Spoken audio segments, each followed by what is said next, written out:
get started. Welcome to the Financial Purpose Podcast. All opinions expressed by me or guests of the podcast are solely our own opinions and do not reflect the opinion of Life Moves Wealth Management. This podcast is for informational purposes only and should not be relied upon for any investment decisions. Clients of Life Moves Wealth Management may maintain positions in the securities discussed in this podcast.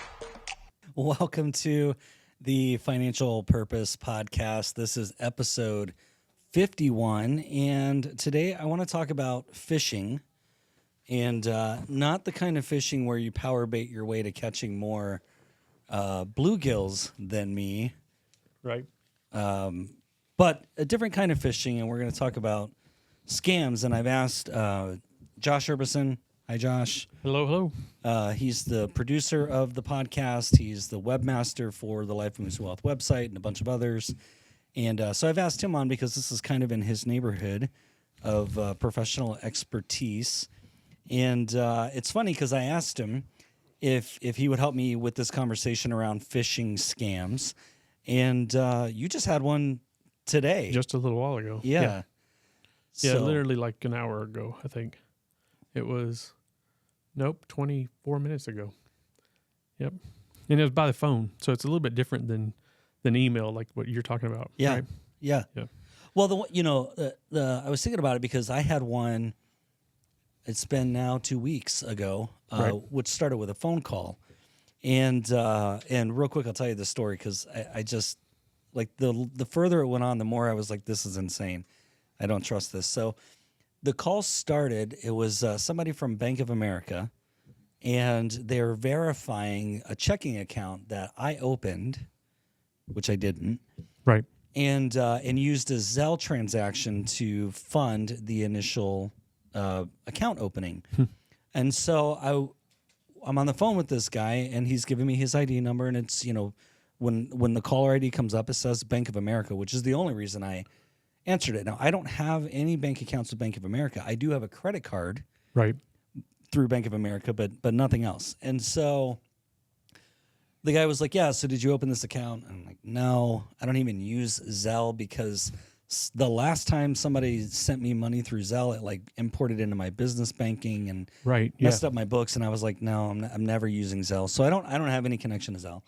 And so I told him this, and so he's like, well, is this your name? And it was close. And I was like, not exactly. Right. And he's like, well, do you use an iPhone? And I said, yes. And he was like, is it an iPhone 8? And I'm like, who in the heck still uses an iPhone 8? Wow. Yeah, Right? that's old. I'm like, other than people who are trying to scam money from me, sure, but no, right? And so, do you live in Phoenix? Sure. Okay, but you didn't open this account? No, I didn't open the account. Right. Okay, but did you do this at 10? No, I did not. Like, okay, well, this person from such and such California is trying to do this, and so clearly you have no connection to them. We're going to break the transaction. We're going to transfer you to Zelle because they're going to shut down the transaction. And so that was the first flag. I was like, Bank of America's transferring me to Zelle? Right. I'm like, okay, something's not right.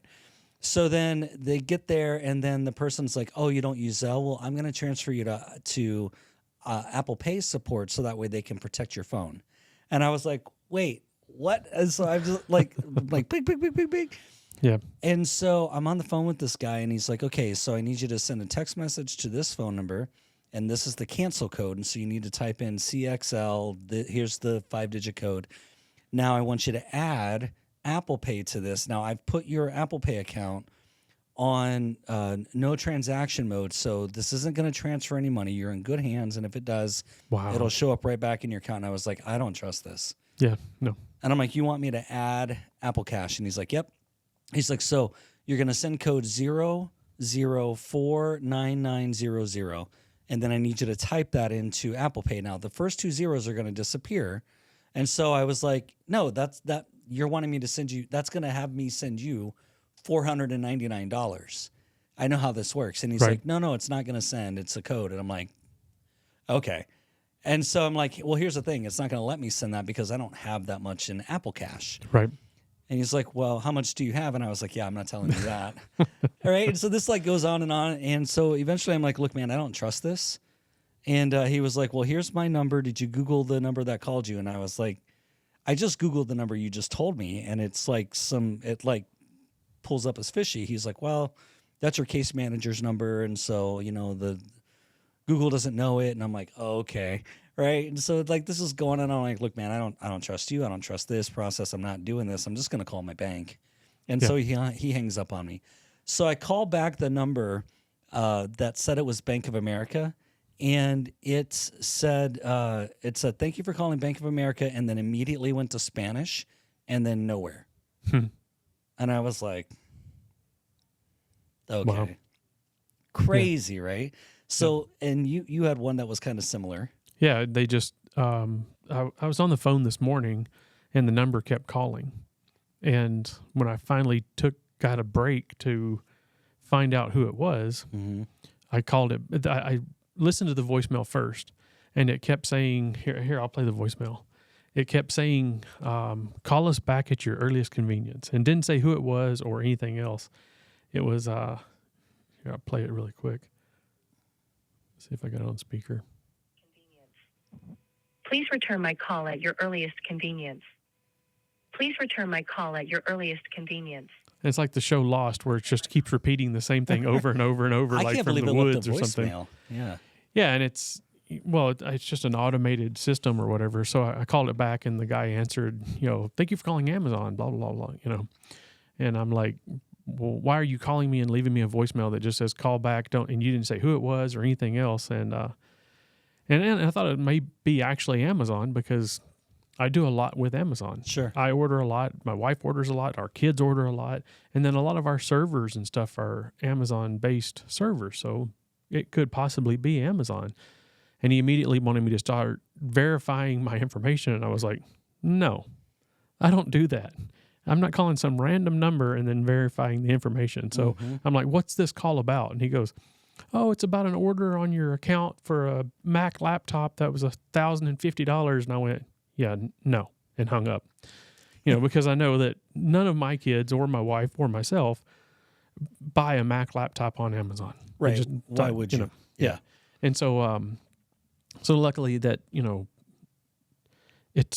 I've been experienced enough to know that those kind of things happen. But if that was my mom or my dad or a lot of other people in my family, they'd have been like, oh, well, I didn't order a Mac laptop. Why is that on there? And then the next thing is, well, let me verify your credit card information. Can you give me the numbers? And they would have gave them the credit card information. And then they have the credit card information that they could charge the card to do whatever they want. So if it's a phone call, if it's a number that calls you just out of random, don't give them any information. Hang up, call the company that they're supposed to be, find the number on Google as an actual real number, and call that, and then say, hey, I got a call from this, blah, blah. If they say they don't know what it was, then okay, whatever.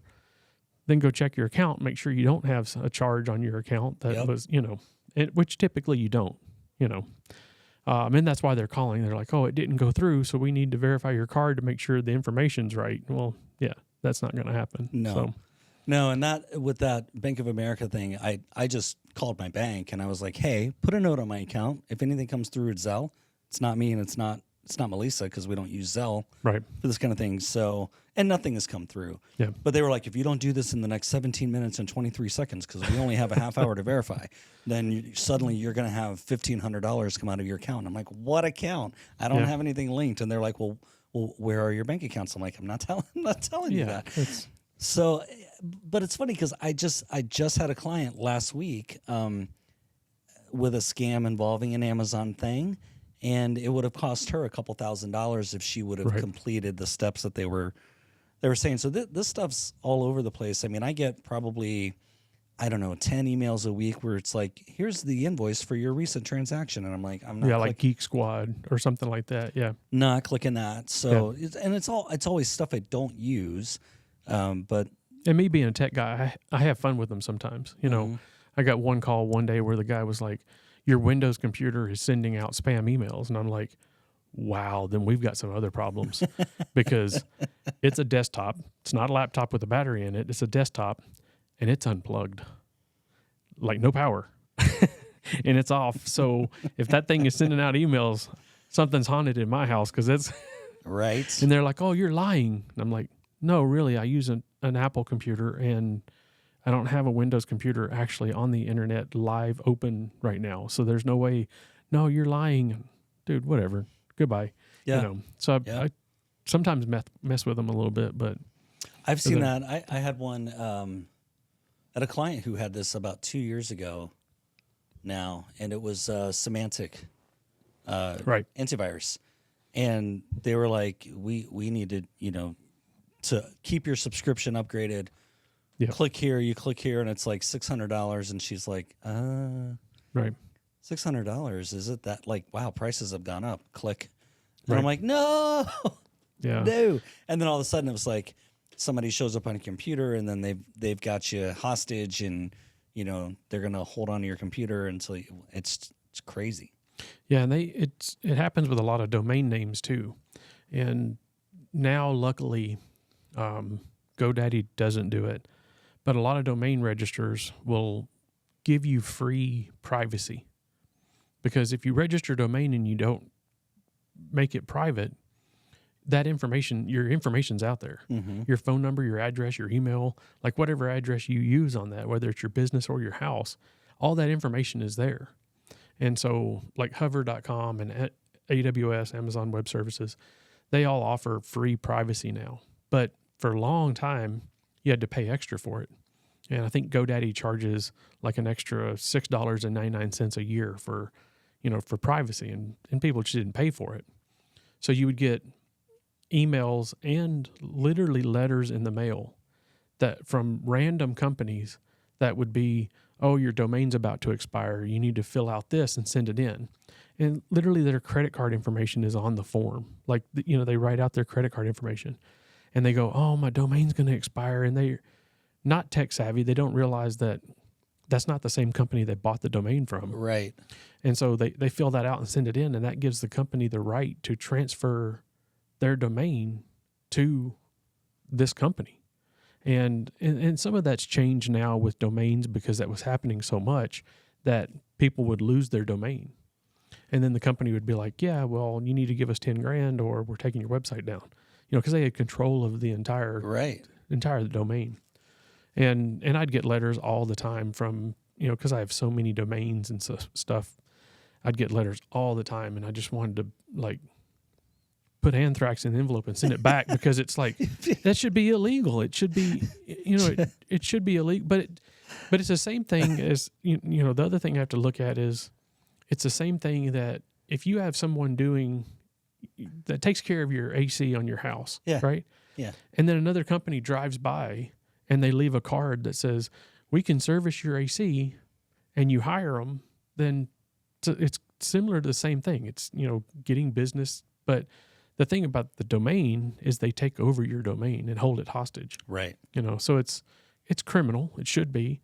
And nobody does anything about it. But they have done it now where it's much harder to transfer the domain. You have to log in with two-factor authentication, and it's locked so that you can't transfer it. So you got to know how to go in and unlock it. And so there's different steps like that, but it can be a pain. Yeah. Well, I thought I pulled some stats because I wanted to see like how crazy is this, right? Because it seems like the scams are all over the place, and there's just so many email attempts. I mean, I get them, you get them, whoever's listening gets them. So in 2023, last year, total number of phishing attacks reported to the FBI's Internet Crime Complaint Center. So there were 1.9 million incidents worldwide. Over 300,000 reports of phishing attempts were made to the FBI. And about 91% of all phishing attempts are sent by email. Yep. And they're effective because you click a link, you click an attachment, and they've got your computer. So in 2023, so last year again, it was reported that 84% of organizations in the country experienced at least one phishing attempt. Phishing attacks totaled over $52 million in known cases. $52 million. In the financial sector, my business is the most frequently targeted, and we hold almost 28% of all phishing attempts. Right. So it's crazy. At 15 million, that's an average cost of more than $1,500 per employee is what they're estimating. And these things are just getting more and more sophisticated. Yeah, and is that talking about, and you may not have the answer there, but is that talking about the actual employees getting phished, or is it talking about the company lacks on their security settings that someone is sending out emails on behalf of the company to phish people? My guess is that it's the employees getting phished. Because that's another problem too there, because Yeah. then they're connected to the company servers, and the company servers can get hacked by, and that's a big problem with big companies, is not training the employees on what to do and what, So now the companies have to spend, instead of doing the training for the employee, they spend thousands and thousands of dollars on email hardware that can hopefully catch that stuff so that Right. it doesn't get to the employee. But the other side of that is the company not having good security on their email configuration, and someone sending out emails on their behalf, phishing for people. It happens a lot with PayPal, and it did for years and years. And now when you get one that's a PayPal phishing, it's coming from an email totally different than PayPal, but it'll be, info.paypal. It'll be info.paypal.qr3298.com. Yeah. But Yep. people see PayPal in the URL, and they're like, "Oh, it's PayPal." And the logo, the PayPal logo is Right. there. And yeah. And that stuff is easy to do. It's Sure. very easy to mask an email. Like, I could send an email from your email account without any problem whatsoever. It's 4 lines of code. I mean, it's super quick and easy. But the things that we have now in email configuration, if the company's done those things right, it's very, very difficult to send an email on someone's behalf. Like, I can make an email look exactly like Dale and, lifemoveswealthmanagement.com. But the way we have your email set up with DKIM and DMARC and SPF and stuff like that, it's very, very difficult to send it as actually on your behalf. So I have to send it as a different email, but mask it to make it look like it's coming from you. So, but there's a lot of companies that don't have those things set up, and you can send an email on their behalf, and it's super quick and easy to do, because a lot of people use, for example, they use the Google Workspace for your email. Like, yours is set up through Google Workspace. So in your SPF record on your domain, it says that Google can send emails on your behalf. Well, that includes all of Google. So if I have a personal Gmail account, I can send email on your behalf in a way. So that opens up a big problem, because now anybody sending really from Google could send on your behalf, and it's very easy to spoof that email. So then there's the other steps of DKIM, which is a digital key basically that goes out with every email. And so when that's set up, it's very, very hard to spoof an email from a company. But there's a lot of companies that don't have that set up. So Yeah. Why is that, do you think? just not knowing how to do it, and not hiring someone to set it up right. And I've seen big companies, like really big companies, that they're like, "Can you take a look at our email? Our emails aren't going through." And I go, "You don't have a DKIM set up. You don't have a DMARC set up. Your SPF record is wrong. You're like, how did you get to where you're at right now without having major problems?" Because, if it's a small company, who's going to take the time to hack, and try to phish for, you do AC repair, who's going to try to hack and send your customers? Right. But if it's a big company and they don't have those things set up, it's bad. I mean, it's really, really bad. So, and those things take 10 minutes to fix, so Yeah. Yeah. it's just knowing how to do it. And the problem is like Google Workspace, for example, you go through the steps. Anyone can go on and set up a email through their domain, and it's pretty simple. And it takes you to the point of getting it working and then they're like, oh, you're good. It doesn't take you into those detailed steps of securing the email. So you really have to know how to do it. So if the email's not secured, I mean, the way that I understand it is through that email, what happens is they're able to gain access to the files that are in the computer, and they can either lock them down and force you to pay, or they can steal or copy those files, and then they've got access to all your customer records, Contacts, any of your financial and all that. information. Yeah. Yeah, it just depends on what kind of phishing attack that they're doing, whether it's a, hardware, they're going to try to get into the computer, or if they just want you to go to a website and fill out your information. And they make the websites look exactly like PayPal. Yep. It looks just like the PayPal login. And it's happened to my mom several times where she gets an email, clicks a button, and puts in her login details, and it's, paypal.qrx1590.com/ whatever, and she sees PayPal in there, and she sees the PayPal logo, and it's the website's secure with an SSL certificate, and that must be PayPal because it's got the little lock that my son told me that every website should have, which now is free and easy to make, an SSL certificate for any website. So you really need to make sure you're on the right website. And the only way to do that is type it in there yourself. Don't click a button in an email. If you get an email that you didn't request, don't click any links in it. Go to paypal.com or go to bankofamerica.com or whatever it is and log in there. If you requested it, if you were trying to log into PayPal and then now you got an email, well, it's probably from PayPal. But you can also copy the link. Like there's a button, and I do this all the time just to see what it is. I'll copy the link that the button goes to, and then I'll paste that into a Word document. Not into a browser, but in a Word document. And see where that actual link goes. And it's usually some really long domain that makes no sense whatsoever, but it fools a lot of people. That's actually a really good tip too. And I think to your point, if a financial institution, especially because that's where most of the phishing is coming, or at least a good chunk of the phishing is coming from, if it's one of those institutions and they're trying to reach you, if you go log in to their actual site, there's going to be a notification there that they're trying to contact you, and it's going to give you specific instructions on what to do. Yep. That can be trusted. Go to bankofamerica.com or paypal.com or whatever it is, right? There's going to be a notification there. They usually are not going to call you and tell you this thing is going to happen or this thing's going to happen. You might get an email every now and then. Like if it's your personal bank, they might call you directly and just say, hey, something looks out of character. Which never happens anymore because nobody's at the banks.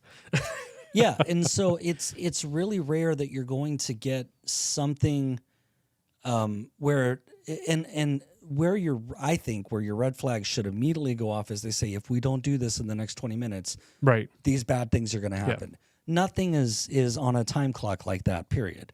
Right. The transaction is either going to improve and they're calling you because it doesn't make sense. It's out of character for how you spend money. It's out of pattern, or you're traveling or something like that. Or you're going to get a notification that's going to say, this transaction has been flagged. And the same thing. Where is it coming from? Can it be trusted? Who do I, what website do I go to log into correctly?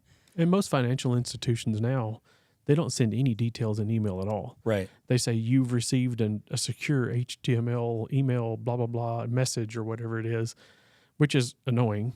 But you go to the bank's website, you log in, then you have an extra code that's sent to your email that you got to put in. So they typically don't send you an email that says, hey, there's a problem with your bank, unless it's an alert that you've set up. Hey, I want to know if my account's dropped below $1,000 or something like that. And you get an email from that. That's probably your bank. But most of the time when they're sending you a secure message because something's wrong, they don't send it an email. They send you a message. They send you an email that says you have a secure message, log in. And still don't click the button. Go to the bank and log in and do it that way. Right. Right, because that's one of the places where that level of sophistication. Did I say that right? Yep. Sophistication. I don't. It's Monday. I don't know words. That level of sophistication is becoming more common, and it's really it used to be sophisticated. It's not that sophisticated anymore because the technology is so widely adopted. So, Yeah. And I think that leads me kind of to where I wanted to go with this, which is what people can do. I mean, obviously, organizations. I know when I worked at the larger financial firms, we were phished by our own internal IT department. Wow. And if you clicked on something that you shouldn't have clicked on, it was like an instant 2-hour training that you got signed up for, right? Oh, wow. So anti-phishing, and it really anti-phishing, anti-money laundering, and all that fun stuff. And Oh, so they were testing you. Yes. Oh, yeah. Okay. Yes. Yeah. That's and cool. yeah, and so so that I think there's a lot of organizations, especially bigger companies, and certainly in the financial industry, they are required to have those things in place. And so I think there's a lot of that kind of testing that's happening, but if you're not one of those individuals, you're probably not used to seeing anti-phishing strategies or what links need to be suspicious or whatever. So I wanted to talk about what people could do. I wrote down, 4 basic things. We've already covered them, but I want to go over them just kind of one by one and then get any other insights or tips or tricks that you have for things that people need to look out for, because if they don't, it's gonna be a problem. It's going to be malware. It's going to be time. It's going to be money. It's going to be frustration, right? It's just, it's nobody has time for it. Nobody has, I mean, it's a lot of money. Then you got to go try to recoup the money, and, you're guilty until proven innocent sometimes with those things, right? So, so the first thing is, of course, be skeptical of, like you're saying, unwanted emails or unrequested emails, phone calls, text messages. Don't click on anything. Beware of especially social media posts, right? Right.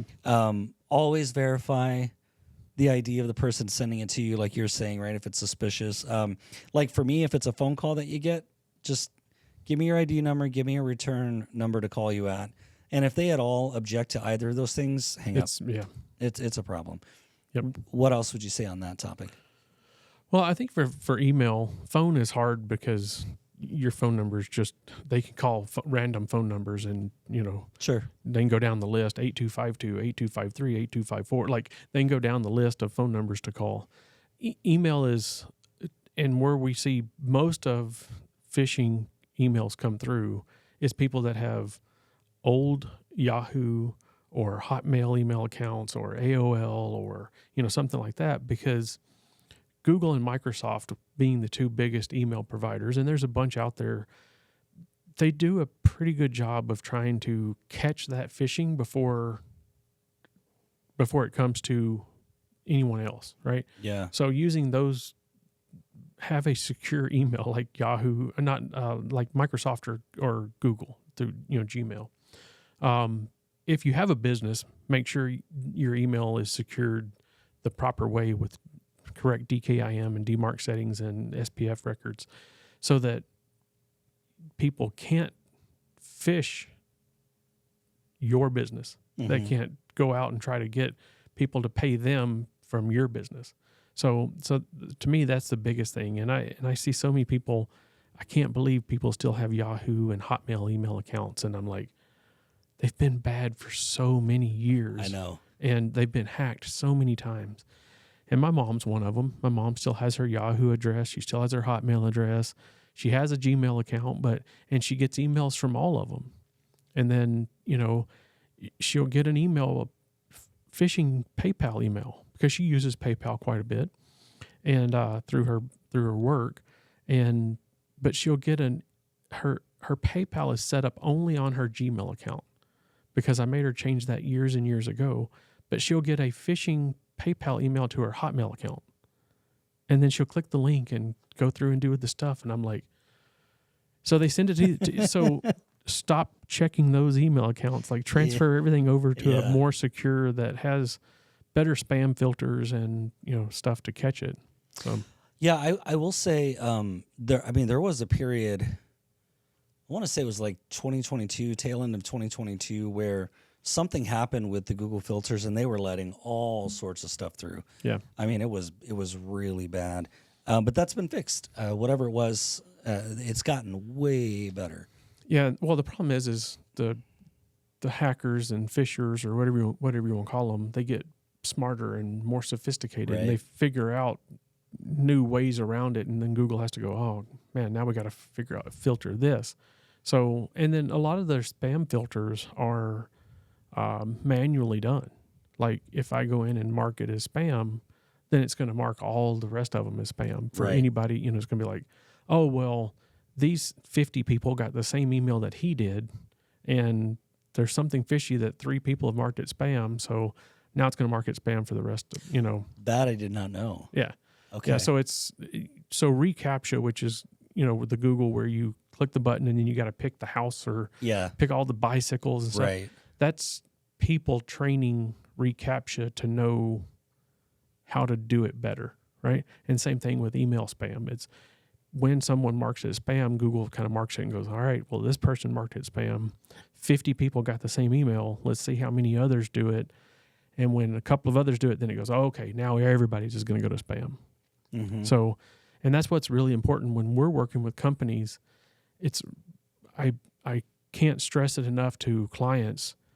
Don't send random emails to people, that don't go find emails on a website somewhere. Yeah, don't and just buy lists. Yeah, don't buy lists and stuff like that, because don't do that. If you get in trouble and they start marking your email as spam, you could be done, because Google could literally block your entire domain. And I say Google because that's what most people use, but each email server does kind of the same thing. And if you get blocked on one, then the other, like let's say you get blocked on Google, Yahoo constantly checks the block list. And if you're blocked on Google, Yahoo's probably going to go, yeah, we're going to block them too. And then it's just a snowball effect and trying to get off of that block list is a nightmare. Yeah. It's easier to change your company name and your domain than it is to get off of that block list. Well, it's the same thing. Maybe not so much anymore, but even the do not call lists. Right. If you got reported enough on do not call, that was a problem too. Yep. So they would flag your number as spam, and so you'd call somebody and show up as spam, right? Yep. And, yeah, it's much easier for businesses to send emails to businesses than it is. So B2B instead of B2C. If you're sending emails to customers, direct customers, and you're sending them random, you're probably going to get in trouble pretty quick.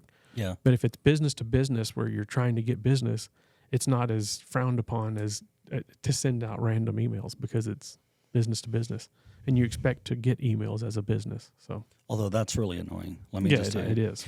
So you talked about reCAPTCHA, Yep. right? One of the other things was adding multi-factor authentication, or MFA, or 2FA, or whatever. That typically is pretty good, but the question I had for you is, are we at a point where AI is able to trick if you're a human, click all the boxes that look like a stoplight, right? That kind of thing. Is AI getting smart enough to where it can start to overcome the multi-factor? Yeah, it would be, you would have to build your own AI. Okay. And you would have to base it, you would have to tear it apart and rebuild it using ChatGPT API or something like that to tear apart reCAPTCHA and redo it. Because if you took and used the reCAPTCHA images straight into ChatGPT's API, they won't do it. Okay. They're like, no, we know what you're trying to do. We're not gonna do that. So you would have to break each image out and rebuild your own thing. And they are smart enough. They are smart enough to click, in the reCAPTCHA settings, you can change it from really easy to really hard, where it's, I'm a human, you check the box and it ding and it goes away, right? Right. All the way up to really hard, where you got to select all the bicycles or traffic cones or whatever it is. So there's those settings in there. The one thing that we do for websites that have forms is we do what I call a 2-step process. You have the form and there's no reCAPTCHA at all. So the spammers and stuff are like, ooh, got a form that doesn't have reCAPTCHA on it. And they fill it out and they click submit, and then they're done. They don't pay attention to what goes on the second page. But with ours, that reCAPTCHA is on the second page, and it's just I'm human. So it's not picking bicycles and all that kind of stuff. So that 2-step process has eliminated so much spam. We still capture the form submission, but we put it in a spam folder. So if you want to go check your spam folder to see if humans got fooled by it too, you can. But it's been very, very effective to most people see it and they go, oh, and they click it, they hit continue, and it goes through. So there's not many sites doing that. I don't know why, but I've been doing it for a long time. So Okay. Next tip was to keep software updated. And it's really easy just to do kind of the, the automatic updates, especially for your computer software, for Windows, for iOS, Right. for any of that stuff. Is there any reason why people should or shouldn't have the automatic updates going for any of that? Well, when you're talking about a website or your computer, you should have automatic updates always, because things change very, very quickly. So you should always update the software on your computer. Keep it updated all the time. But there is things that are going to happen, just like what happened with, CrowdStrike. You know, all those computers updated and then they crashed. Then, because of an update. So you always have that possibility, but make a backup of it, because a lot of people lost a lot of data from CrowdStrike the way it happened. But make a backup, always update it, and keep it updated, because things change so much. Yeah. Especially if you're using Microsoft Outlook, because that's a very, very easy, hackable program. Sending an email to Microsoft Outlook, you can do a lot of damage with if that email gets through. Sure. If someone just opens the email in Microsoft Outlook, you can do a lot of damage. So it's important to make sure that if you don't know a lot about computers and you're not very tech savvy, don't use software-based email programs on your computer. Log into gmail.com to check your email. Log into microsoftlive.com or whatever it is. Log into the website and check email there instead of downloading it to your computer. So that helps a whole lot. So the good thing that they used to do was and I guess they still make them, are the Chromebooks, the Google Chromebooks, because it was all web-based. If you didn't have the internet, you were kind of screwed on what you did. But email and all that kind of stuff was all web-based, and let the server, the website, take care of securing the email and stuff like that. So, Okay. All right. But yeah, for sure on a website, I see websites all the time where they've turned off updates, whether it's WordPress or any platform. And I'm like, oh, you don't have updates turned on. And there's 15 security patches that have come through, because it's very easy to, for instance, WordPress. If the website's not built correctly, I can go and look very quickly to see what version of WordPress you're on. And when there's an attack that comes out, a vulnerability that comes out, I can go to Google and type in a certain code and pull up every website that has that version of WordPress, and then use that attack to go into any of those websites. Sure. Just like that. Boom. And so when your website, your mom's got a quilting website that nobody ever visits, and all of a sudden it's hacked, it's because all they did is they went to Google and they went, nope, what version of WordPress? Boom, there it is. Oh, look, let's tear this one apart for the fun of it. Just, So Or they'll force you to pay them to get it back, right? Right. So Yep. yeah, that's crazy. Yeah. So, and even I'm suspicious of people, and I'm looking at you kind of funky, who just know this stuff. Well, it's knowing the Glad you're structure a of good how guy. it's knowing the structure of how all of it's built, all the way down to assembly code. I mean, all the way down, and knowing the details and being able to find those vulnerabilities. I don't have the time to go out and find vulnerabilities. There's people that get paid to do that. But knowing what those are helps be a better programmer. And then when those things happen, you go, oh, I know exactly what I need to go fix. So, see, I used to think with especially in the early days of computing, that the antivirus software, because you used to have to buy the disks and load them in and whatever.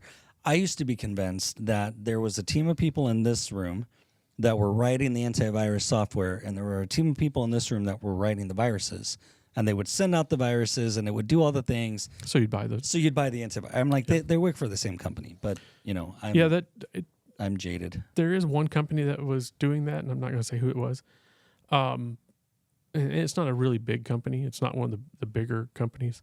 But the bad thing is there's some employees, and I know some of them, that hated their job, and they wrote antivirus software and then went home and wrote viruses based on the software because they knew exactly how it was all built and how to get past, the antivirus software. Yeah. And so for years, when I did run a Windows machine, and even the Windows machines that I use now, I have no antivirus software on it at all.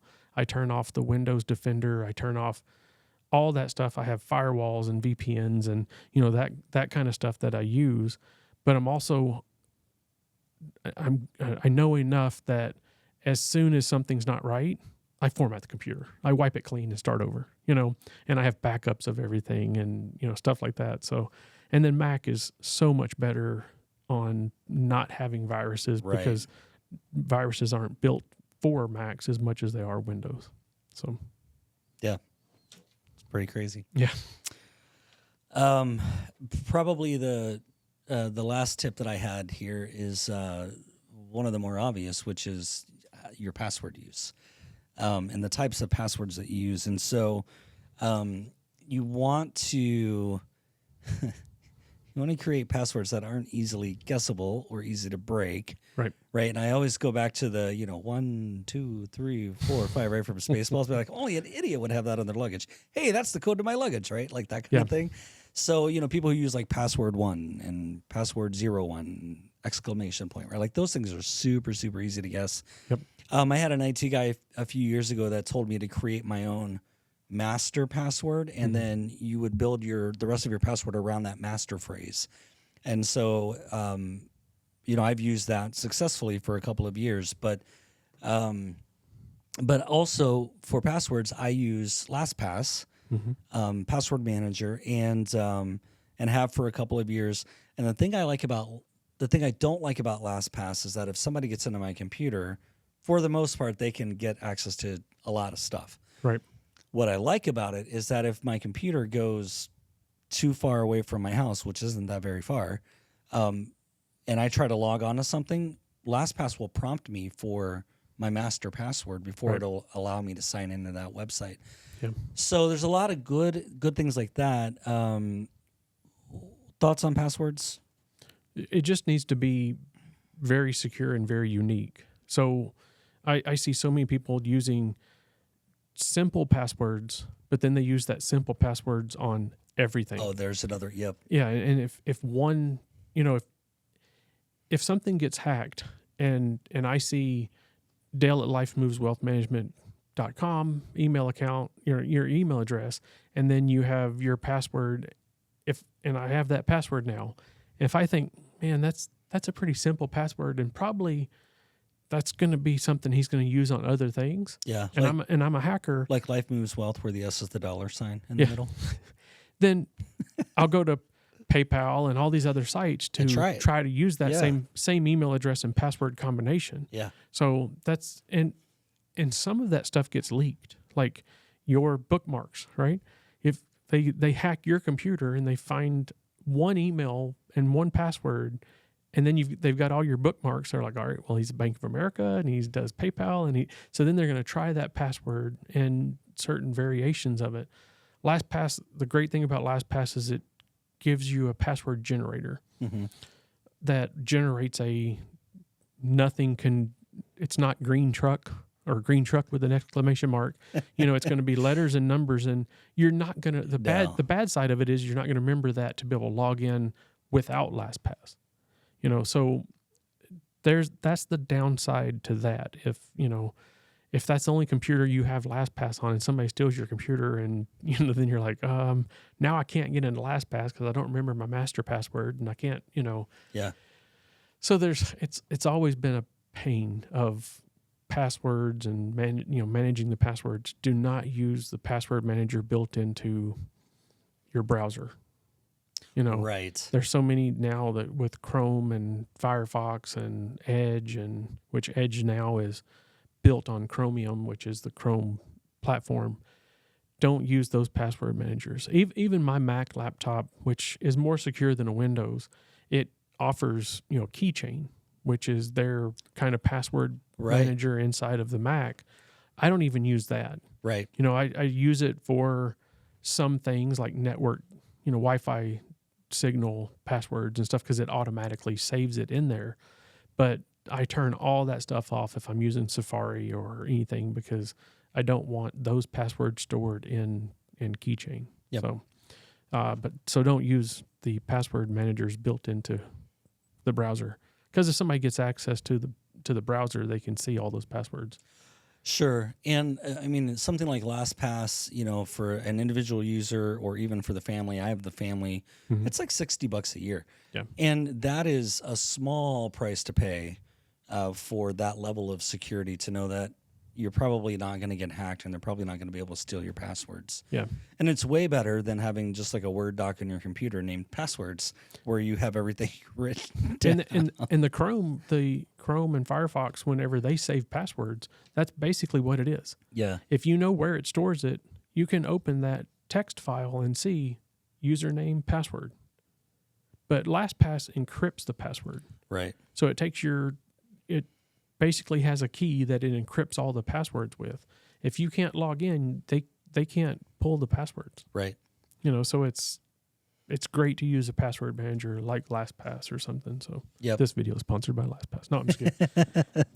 Please. No, LastPass. Yeah. No, seriously though. But okay, so that's what I had put down. Quickly, what do we do? So if we have been hacked, if we notice that somebody has stolen our money, if we've made a mistake and we've given information and we know we shouldn't have, and then money's coming out of the bank account, or our computer's hacked, or somebody's literally saying, if you don't give us $1,000 right now, we're gonna blah blah blah blah blah. What should somebody do in that situation? Well, I guess it depends on the first thing to do is call the bank. But if you think someone's hacked your computer, disconnect it from the internet. Turn off Wi-Fi, turn off anything that you can possibly, that computer can possibly access the internet, to stop, because that's how they're accessing it. So that stops the hack? Possibly. Okay. It definitely stops it from leaving your house, or whatever. Right. If they've hacked it to destroy the computer, turning off your computer could be worse. Leaving your computer on could be worse. So hopefully you don't have that. Hopefully you've used an antivirus software or something that keeps that from happening. But if tomorrow I got a notification from the bank that a bunch of money was out of my account, I would disconnect every computer that I had from the internet, because I don't know if that's a possibility that they got it that way. Maybe I stopped at Circle K and used my card, and there was a reader that read the right. So I don't know how it happened. So the first thing I want to do is disconnect any computer that I have from the internet, so that if that's the possible way they got in, it stops. And that's the bad thing about companies. Linus Tech Tips, which is a big YouTuber that does tech stuff, he got hacked. Maybe it's been about a year ago. One little thing, they got in and they were able to delete all of his YouTube videos, and they got into everything, and Yikes. He's like freaking out, running through his house naked, because he wakes up in the middle of the night getting these notifications, running through the house naked, trying to figure out how to get access to this stuff. And it's by that point, there's nothing he could do from the computer side, but disconnect the internet and try to keep anything more from happening. So. So disconnect from the internet as a starting point. Call your bank. File a police report. Yep. Yeah. And most likely the police are going to put you in touch with the cybercrimes division of the FBI or something like that. Because most likely if it's that bad, yeah, most likely the FBI is already there. I'm sure that a lot of these attempts, they've already been reported, so they probably have a a file that they're adding to, and they can do, things with your IP address, and they can do a lot of back channeling and things like that. Yeah. The one thing that I was just talking about this the other day to somebody, I remember who it was. I have specific debit cards that I use online and specific credit cards that I use online. And then I have specific ones that I use out in public so that if something happens, I know where it came from. Oh. Right. And so like I have a debit account that probably has $4 in it right now. And whenever I need to go spend money on the internet and I have to use a debit card, like you can't use a credit card, and it's maybe the rent for this office space or something like that, right? I can't use a credit card for that. I have to do it through a debit card, right? Okay. I move money to that account and spend that money and just leave enough in there. And it costs me $12 a month or whatever because I don't have enough in that account, but it's worth it because if someone gets that debit card number, whether it's through the website I'm spending it on or whatever it is, there's no money in there for them to steal. Exposure. Right. Yeah. And so Sure. that's, I use my American Express a lot in public because American Express has great reimbursement if somebody steals, that number. So that's kind of what I do on a credit card and debit card basis is I don't spend money out of like our big joint account or my main business account debit card. And for a long time, I didn't have a debit card even on my business account. Yeah. I told them, no, I don't want one. And they're like, well, how are you going to spend money? And I'm like, I'll move money out of that account to another account. And, Right. So, because Right. that's, if somebody gets that account, gets that card number, especially something like the business debit account, that I don't know what the limit is on. I think it's 10 grand. So one transaction, they could steal 10 grand. Yeah. So, yeah.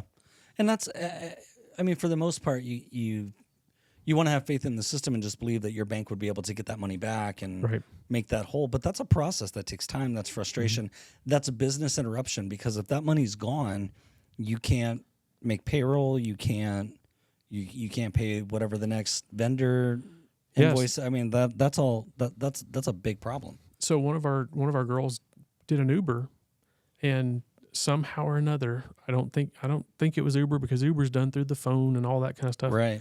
But an Uber out of California, which they weren't in California, they were here in Arizona.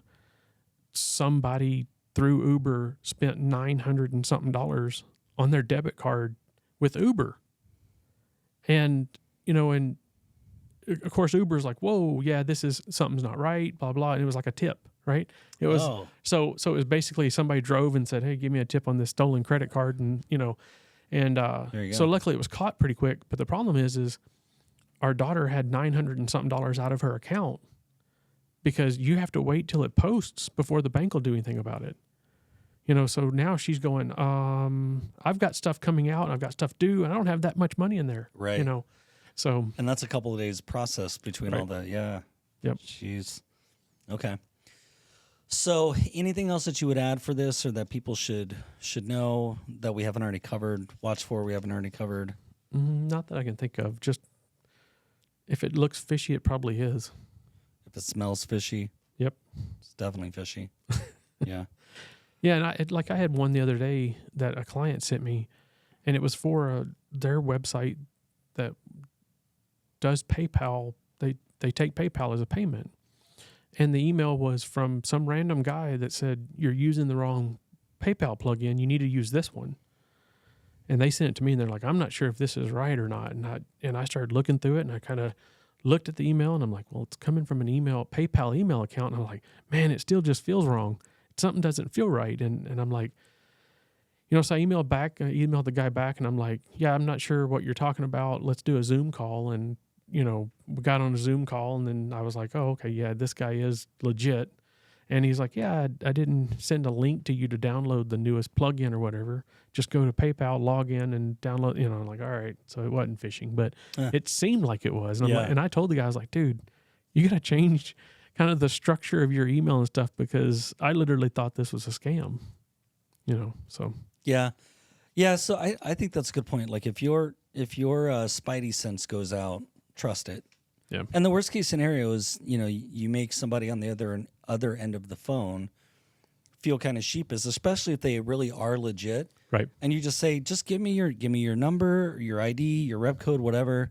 Give me a phone number to call you back on. Sorry to waste your time, but I need to make sure that this is legit. And there's nothing wrong with you protecting yourself. And if the other person doesn't get that, well, if they get mad, there's more than likely a reason, right. Because if I worked for Amazon and I called you and said, hey, we've got a problem with your order. Well, I don't believe you. I don't think you're okay, dude.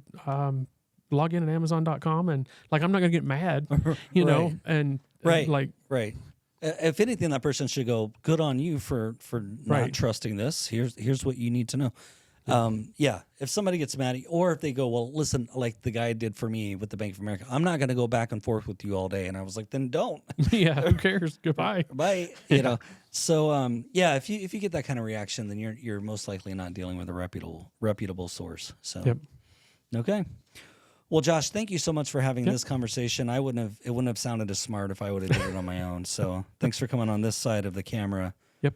All right. So questions on any of the stuff that you talked about with setting up emails or whatever, how can people reach you? Just send me an email, josh@ideapro.com. josh@ideapro.com. And if you're... And that's the other thing I would say too, is thinking about that is find someone that knows more than you do. Yeah. Like my dad and my mom now send me emails. Is this a scam?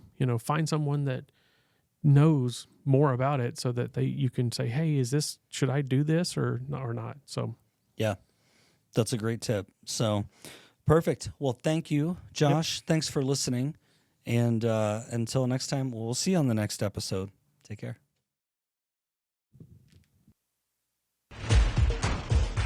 Thanks for listening to this episode. Be sure to like, subscribe, and share. To learn more about your financial purpose, visit lifemoveswealth.com.